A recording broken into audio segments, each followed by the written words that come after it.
आपण प्रार्थना करू. हे सर्वसमर्थ थोर आणि पैस्याश परमेश्वरा देव बाप्पा, राजांच्या राजा व प्रभूंच्या प्रभू, आमच्या तारणाऱ्या ख्रिस्ता, आज पुन्हा एकदा देवप्पा तुझ्या पवित्र मंदिरी तू आम्हाला घेऊन आलास. तुझी सेवा, तुझी स्तुती व तुझा गौरव करण्याची संधी तू आम्हाला दिलीस, म्हणून आम्ही जो उपकारवान तू प्रभूजी त्यांना आम्हाला धन्यवाद देतो. देवप्पा, तुझ्या वचनाची भाकर मोडत असताना तू आम्हाबरोबर राहा. तुझं गौरव तू आम्हाद्वारे करून घे आणि प्रभू काही चुकल्यास तू आम्हाला क्षमा कर. तुझं वचन तू आम्हाला समजावून सांग. ही लहान प्रार्थना आमचा धन्य करणारा प्रभू ख्रिस्त त्याच्याद्वारे मागतो नाही बापा, आमेन. आज आपण पहिला शास्त्रपाठ जो वाचला, पहिले शमूएल याचा 17वा अध्याय आणि 40 ते 52 ही वचनं वाचली. पहिले शमूएल 17वा अध्याय 40 ते 52 यावर आज आपण चिंतन आणि मनन करणार आहोत. यामध्ये दाविदाची एक गोष्ट दिलेली आहे आणि दावीद याने कसा पराक्रम केला वगैरे हे सर्व सांगितलेलं आहे. तर आजचा संदेशाचा विषय आहे हॅपीएस्ट डे इन डेव्हिड्स लाईफ. दाविदाच्या आयुष्यातला सर्वात आनंदाचा दिवस. दाविदाच्या आयुष्यातला सर्वात आनंदाचा दिवस कोणता, याच्यावर आज आपण चिंतन आणि मनन करणार आहोत. तर मी तुम्हाला या आजच्या संदेशामध्ये 10 मुद्दे सांगणार, दाविदाच्या आयुष्यातले 10, आणि मग तुम्ही मला उत्तर द्यायचं आहे की यातला त्याच्या जीवनातला सर्वात आनंदाचा दिवस कोणता. त्यामुळे तुम्ही 10ही मुद्दे अगदी काळजीपूर्वक ऐकणं गरजेचं आहे. आणि तुमचं उत्तर बरोबर आलं तर परमेश्वर तुम्हाला निश्चितच आशीर्वाद देईल. देवाची स्तुती असेल. तर पहिले शमूएल 17व्या अध्यायामध्ये आपण असं पाहतो 42व्या वचनामध्ये की दावीद हा गल्ल्यातशी युद्ध करायला गेलेला आहे, नाही का. आणि दावीद हा 42व्या वचनामध्ये 17वा अध्याय पहिले शमूएल असं सांगितलेलं आहे की दावीद अल्पवयीन आहे, तो तांबूस रंगाचा कोवळा सुकुमार आहे आणि गल्ल्यात मात्र कसलेला योद्धा आहे.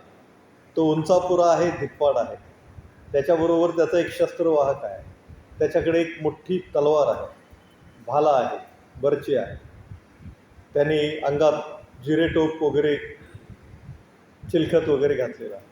म्हणजे सर्व गुणसंपन्न उंचपुरा धिप्पाड असा गल्ल्यात आहे. आणि दावीद मात्र एक लहान मुलगा आहे. लहान म्हणजे कोवळा सुकुमार, तरुण मुलगा आहे. आणि त्याचं वर्णन पण केलेलं आहे की तांबूस रंगाचा सुकुमार आहे. पण दाविदाच्या मनामध्ये परमेश्वराबद्दल फार प्रीती, आवेश आहे. आणि जर इस्रायल देशामध्ये गेलात तर तुम्हाला दावीदपूर वगैरे सर्व पाहायला मिळेल. त्यांनी बांधलेलं टाउन ऑफ डेव्हिड वगैरे पाहायला मिळेल. दाविदाची कबरही आज यरुशलेममध्ये आहे. आणि हे फार मोठं सत्य आहे, सगळ्या जगाला हे मान्य आहे की दाविदाने गल्ल्यातवर परमेश्वराच्या सामर्थ्याने विजय मिळवला. तर तो 45व्या वचनामध्ये 17वा अध्याय पहिले शमूएल या वचनामध्ये दावीद काय म्हणतो, ज्या इस्रायल देवाच्या सैन्याला तू तुच्छ मानले, त्या सेनाधीश परमेश्वरच्या नावाने मी तुझकडे आलो आहे. आज परमेश्वर तुला माझ्या हाती देईल. मी तुझा वध करीन व तुझे शिर धडापासून वेगळे करेन. मी आज बलिष्ठी सैनिकांची प्रेते आकाशातील पक्षास व वनपशूस देईन. तेव्हा इस्रायलामध्ये देव आहे असे अखिल पृथ्वीस विदित होईल. अखिल पृथ्वीस. आणि तसंच झालं. अगदी कोवळा तरुण मुलगा दावीद हा गल्ल्यात जो कसलेला योद्धा, उंचापुरा धिप्पाड होता की ज्याला बघून शाऊल राजा पण घाबरला, ज्याला बघून दाविदाचे मोठे भाऊ जे सैन्यामध्ये होते ते पण घाबरले. इतकंच नाही तर ज्याला बघून इस्रायल अख्खं सैन्य घाबरून पळत होतं. आणि त्याने आव्हान केलं होतं की कुणी पण माझ्याबरोबर युद्ध करावं, आणि तो जिंकला तर आम्ही सर्व हरलो, आणि मी जिंकलो तर तुम्ही सगळे इस्रायल हरला. आणि तो आला अझेका नावाच्या पर्वतावर, समोरच्या दुसऱ्या पर्वतावर इस्रायलचं सैन्य असेल की लोक घाबरून पळायचे आणि त्याच्याबरोबर युद्ध करायला कोणी तयार होत नसेल. पण दावीद मात्र तिथं त्याच्या भावांना भाकर आणि जेवण घेऊन गेला होता आणि त्याने ही ललकारी ऐकली. तेव्हा परमेश्वराला तुच्छ लेखणारा हा कोण, जिवंत परमेश्वराच्या सैन्याला तुच्छ लेखणारा हा कोण, असं त्याच्या मनामध्ये एकदम आवेश आला. आणि हा काहीतरी बोलतोय, बडबडतोय, हे काही सैन्याने ऐकलं आणि ते राजाच्या कानावर घातलं. आणि शौल राजाने या दाविदाला मग बोलवून घेतलं. आणि शौल राजा म्हणतो, तुला ते जमणार नाही, कारण तू केवळ तरुण लहान मुलगा आहेस आणि तो मात्र कसलेला योद्धा आहे. परंतु दावीद त्याला आठवण करून देतो की परमेश्वर माझ्याबरोबर आहे. मी मेंढरं राखतो माझ्या बापाची, आणि मेंढरं राखताना एकदा अस्वलाने हल्ला केला, त्याला मी ठार मारलं. एकदा सिंहाने हल्ला केला, तेव्हा पण मी त्याला ठार मारलं. आणि ज्या परमेश्वराने हे सिंह आणि अस्वल यांना मारण्यासाठी मला शक्ती पुरवली, तो परमेश्वर माझबरोबर आहे.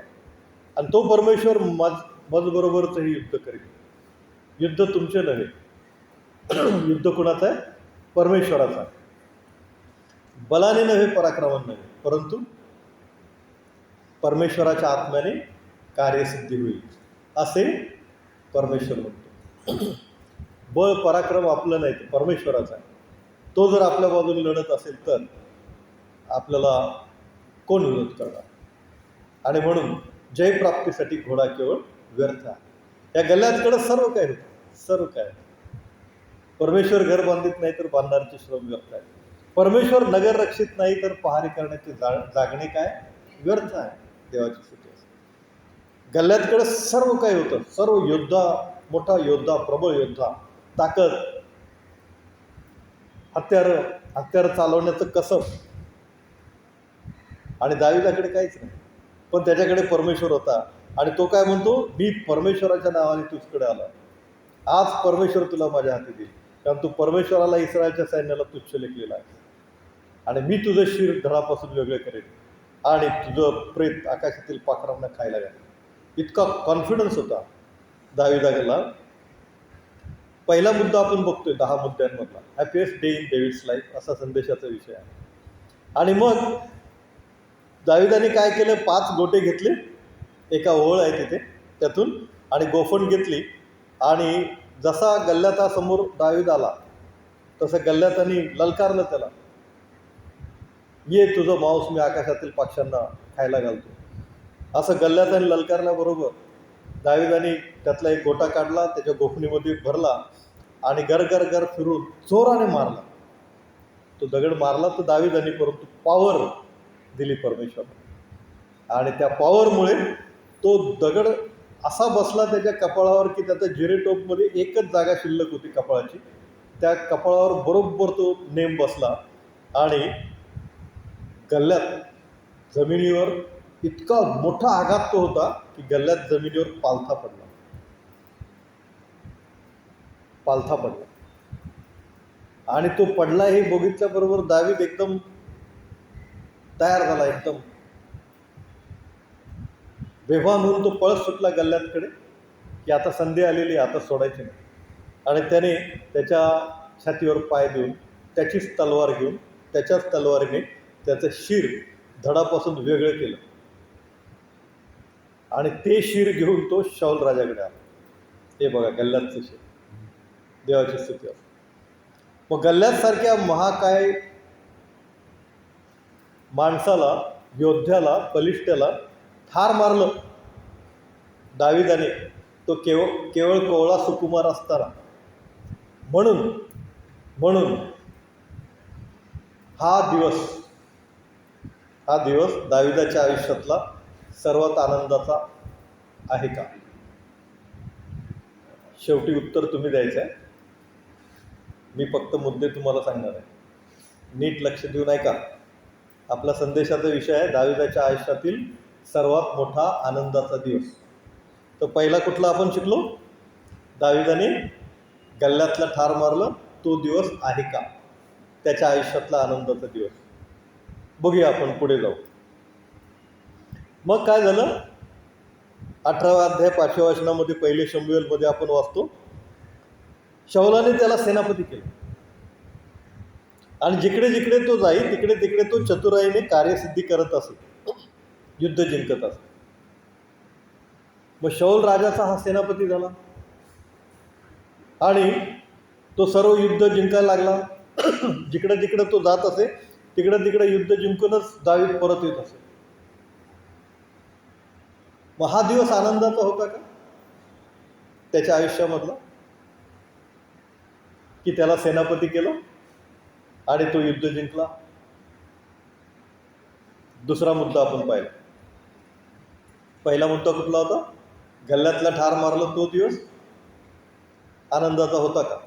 त्याच्या आयुष्यातला सगळ्यात आनंदाचा दिवस कोणता?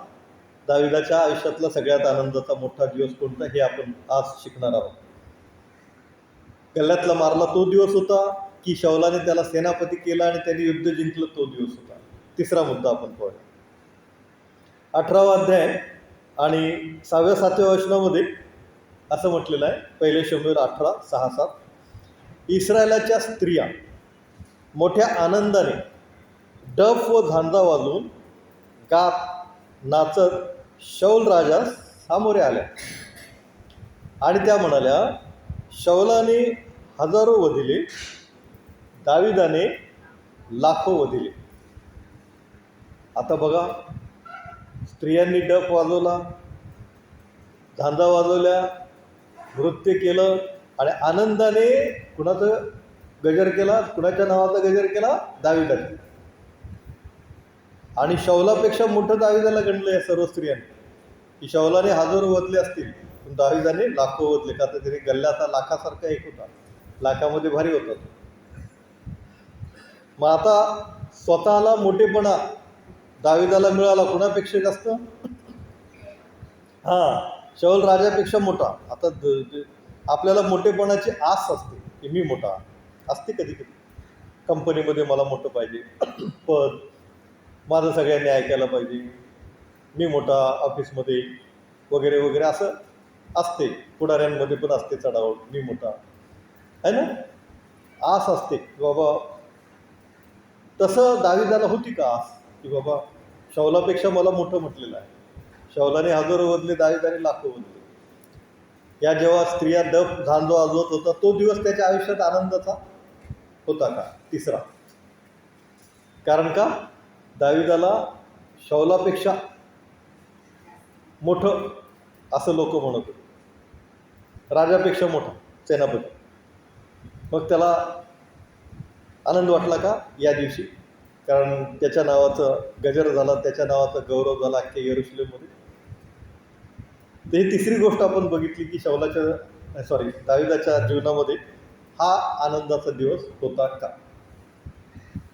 चौथा आपण बघूया, 18वा अध्याय 27 आणि 28 वचन. पहिले शमूएल 18:27-28 मी वाचतो आपल्यासाठी, पहा. तेव्हा शौलाने आपली कन्या मिखल हिचे त्याजशी लग्न करून दिले. मिखल हिचे दाविदावर प्रेम जडले. आता बघा, शौल राजा आहे, त्याची मुलगी मिखल ही राजकन्या आहे, सुंदर आहे, आणि सुंदर राजकन्येशी त्याचं लग्न झालं. आणि हा शौल राजाचा जावई झाला आणि त्या मिखलचं पण दाविदावर प्रेम जडलं, असं बायबल आपल्याला सांगते. 18वा अध्याय 27-28 पहिले शमूएल. तर हा त्याच्या आयुष्यातला लग्नाचा सर्वात आनंदाचा मोठा दिवस होता का? हा चौथा प्रश्न आहे. काय की राजकन्याबरोबर लग्न म्हणजे चेष्टा आहे का? साधी गोष्ट आहे का? राजा सासरा होणे काय साधी गोष्ट आहे का? बरं, दावीद म्हणत होता, तुमचं घराणं कुठे, तुम्ही राजा आहात, मी तर किरकोळ एक मेंढर राखणारा पोरगा आहे. तरी शौलाने ते मान्य केलं आणि आपली कन्या मिखल ही सुंदर राजकुमारी होती, तिचं लग्न दाविदाबरोबर लावून दिलं. मग इतकं मोठं घराणं त्याला प्राप्त झालं. एक केवळ मेंढर राखणारा मुलगा, साधा मुलगा, त्याला राजघराणं प्राप्त झालं, म्हणजे राजाची मुलगी त्याला बायको म्हणून मिळाली. हा त्याच्या आयुष्यातला सर्वात मोठा आनंदाचा दिवस होता का? संदेशाचा विषय आहे हॅपीएस्ट डे इन डेव्हिड्स लाईफ. तर राजकन्याबरोबर लग्न झालं म्हणून तो आनंदी झाला का त्या दिवशी? फार मोठा आनंद त्याला झाला का? ते आपण पाहिलं. उत्तर तुम्ही द्यायचं आहे, यातलं एक उत्तर कुठलं तरी तुम्हाला द्यायचं आहे शेवटी. 5वा मुद्दा आपण पाहूया, पहिले शमूएल 19वा अध्याय आणि 12 वचन. मिखलने खिडकीतून दाविदास उतरवले व तो पळून जाऊन निभावला, म्हणजे त्याचा जीव वाचला. नंतर काय झालं, शौल राजा त्याला मारायला टपला आणि दावीद झोपला होता घरी. तेव्हा शौलाने काय केलं, सैन्य पाठवलं आणि दावीद ज्या घरात होता त्या घराच्या भोवती पहारा ठेवला. आता रात्री झोपेतून तो उठला सकाळी की त्याला ठारच मारायचा. पण मिखल ही जी दाविदाची बायको होती ती हुशार होती.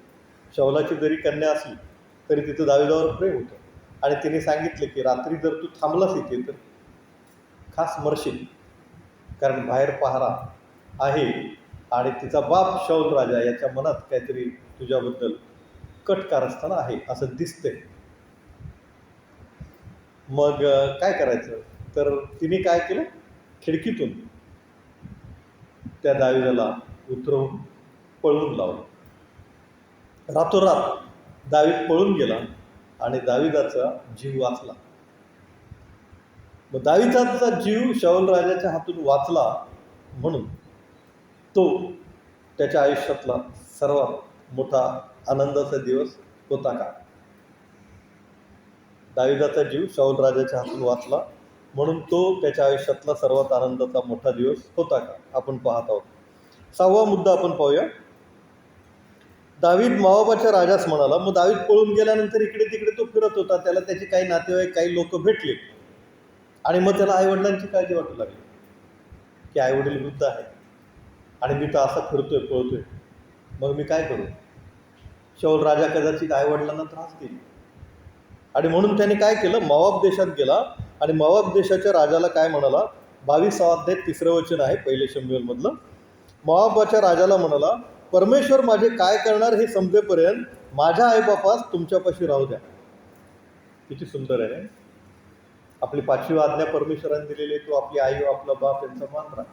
इतका धावपळ करतोय, याचा जीव स्वतः टांगणीला लागलेला आहे. कधी शौल त्याचं सैन्य येऊन त्याला ठार मारेल काय माहिती नाही. हा एकटाच पळतोय, त्याच्याबरोबर काही निवडक लोक आहेत त्याचे नातेवाईक, आणि शौल मात्र सैन्य घेऊन त्याच्या पाठीमागे लागलेला असतो. अब्नेर हा शौल राजाचा मोठा पराक्रमी सेनापती असतो, तो पण त्या शौल राजाबरोबर असतो. आणि अशा परिस्थितीमध्ये त्याने आई वडिलांची आठवण केली.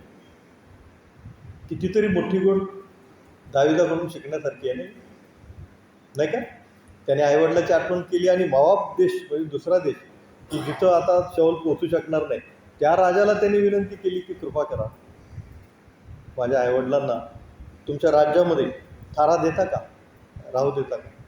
मग त्यांनी परमेश्वराची 5वी आज्ञा मानली आणि आईवडिलांची काहीतरी चांगली सोय केली. हा त्याच्या आयुष्यातला सर्वात आनंदाचा दिवस होता का. किती मुद्दे पाहिले आपण, 6. आपल्याला किती मुद्दे बघायचे, 10 नाही का. आता 7वा मुद्दा आपण पाहूया. 1 शमूएल 24वा अध्याय 1 ते 5 या वचनामध्ये शौल राजा त्याच्या गुहेच्या तोंडी दाविदाच्या हातात सापडतो आणि दावीद काय करतो, त्याच्या वस्त्राचा काठ कापून देतो आणि मग शौल राजा तिथून निघून गेल्यानंतर हा त्याच टेकडीवर उभा राहून म्हणतो, अहो महाराज शौल राजा, तुम्ही माझ्या हाती सापडला होता, हा बघा तुमच्या वस्त्राचा काठ, मी तुम्हाला ठार मारलं नाही. दाविदाचे लोक त्याला म्हणत होते, तू राजा होशील, मार ठार तू त्याला. परंतु दाविदाने तसं केलं नाही. आपल्या शत्रूवर, आपल्या वैऱ्यावर त्याने काय केली, प्रीती केली. आज्ञा काय आहे, आपल्या शत्रूवर पण तू काय कर, प्रीती कर. मग ही आज्ञा पाळली ना त्याने. शौल राजा हा देवाचा अभिषिक्त आहे, त्याच्यावर मी हात कसा उचलू असं दाविदाला वाटलं आणि त्याने शौलाला क्षमा केली. जरी शौल राजा त्याच्या मागे जीवानिशी लागला होता तरीही दाविदाने काय केलं, शौल राजाला काय केली, क्षमा केली.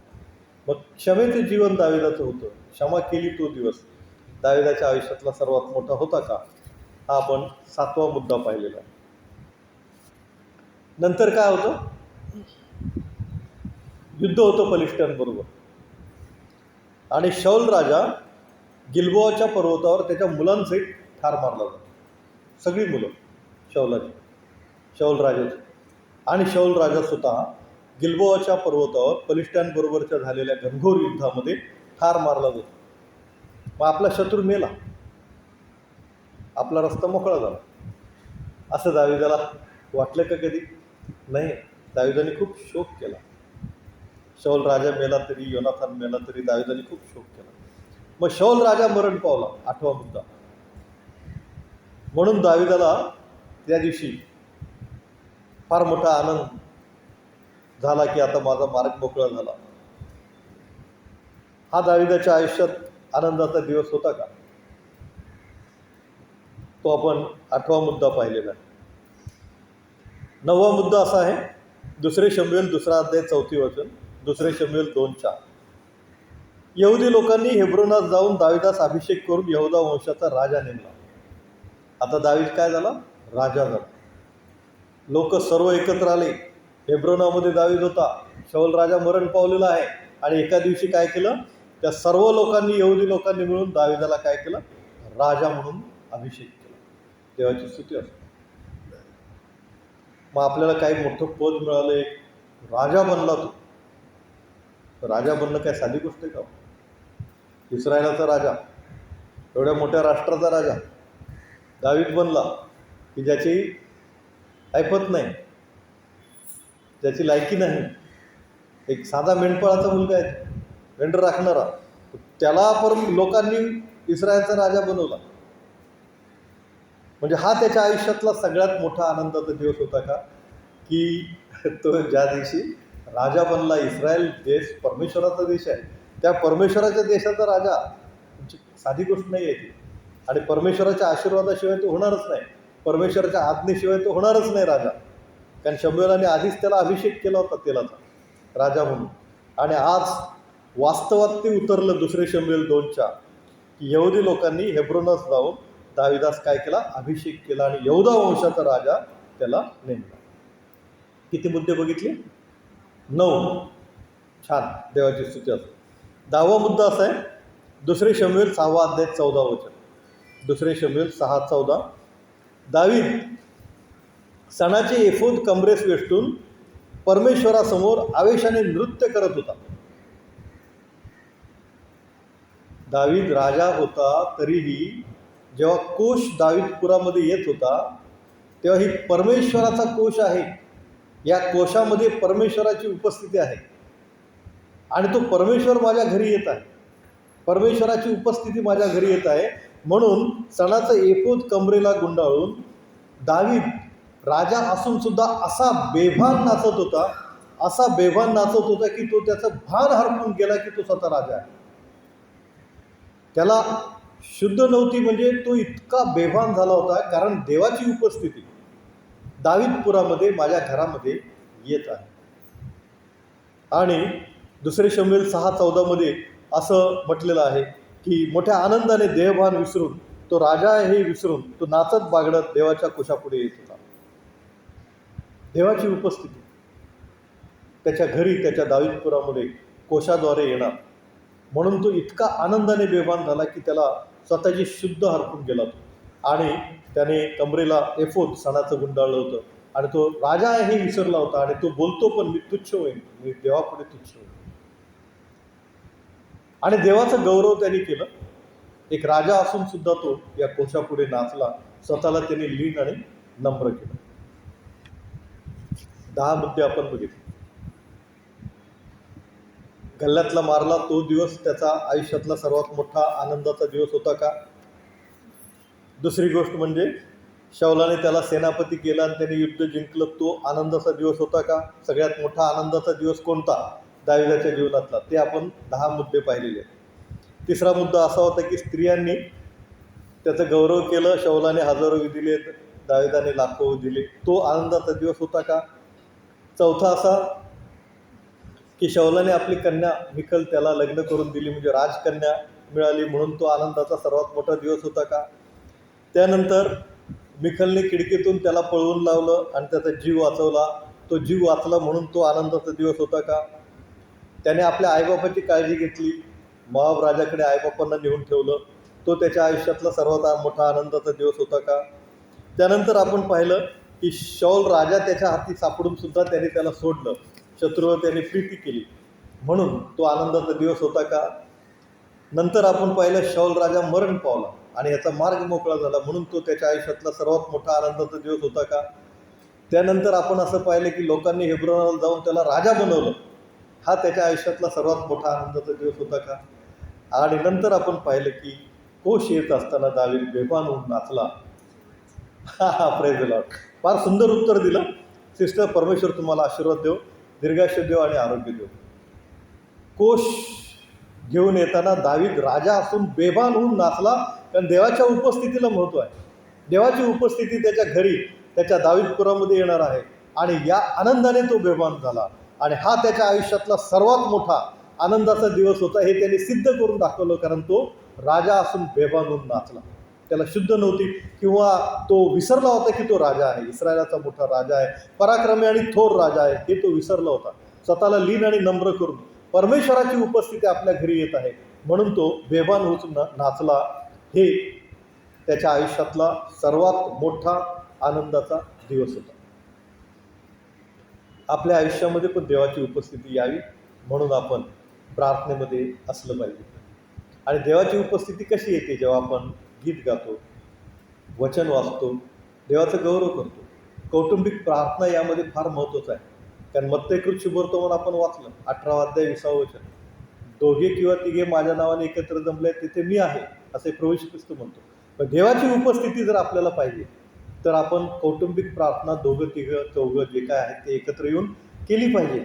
त्यामध्ये 1-2 गाणी असावी, एक शुभवर्तमान वाचन असावं आणि प्रत्येकाने 2-2 शब्दाची 3-3 मिनिटाची केलेली प्रार्थना असावी.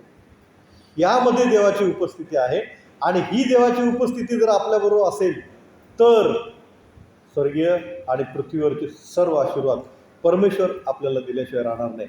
परमेश्वर देतोच देतो. आणि येशू ख्रिस्ताची उपस्थिती आहे तिथं 5,000 पेक्षा अधिक लोक जेवून उठतात. येशू ख्रिस्ताची उपस्थिती आहे तिथं आजारी लोक बरे होतात. येशू ख्रिस्ताची उपस्थिती आहे तिथं सर्व गोष्टी मुबलक असतात, सर्व आशीर्वाद असतात. म्हणून देवाची उपस्थिती जशी दाविदाला महत्त्वाची वाटली तशी आपल्यालाही महत्त्वाची वाटू द्या. कौटुंबिक प्रार्थनेला विशेष प्राधान्य द्या. आपण प्रार्थना करूया. हे सर्वसमर्थ देवबाप्पा, दाविदाकडून आम्ही शिकतो सर्वसमर्थ देवबाप्पा की तुझी उपस्थिती किती महत्त्वाची आहे. त्याच्या आयुष्यातला सर्वात मोठा आनंदाचा दिवस देवबाप्पा तू त्याला दिलास, दाखवलास. तुझ्या उपस्थितीने तो झाला, तुझ्या आशीर्वादाने तो झाला म्हणजे उपकार म्हणतो. आम्ही देवबाप्पा आमच्या कौटुंबिक प्रार्थनेमध्ये रोज नित्य नियमाने तुझ्या वचनामध्ये, तुझ्या गीतामध्ये, तुझ्या प्रार्थनेमध्ये रमून जावं अशी दया कृपा तूच आमच्यावर कर. तुझा आत्मा तो आमच्यामध्ये घाल आणि तुझं गौरव तो आम्हाद्वारे करून घे. ही लहान प्रार्थना आमचा धन्यता आणणारा प्रभू श्री ख्रिस्त याच्याद्वारे मागतो नाही बाप्पा. आमेन.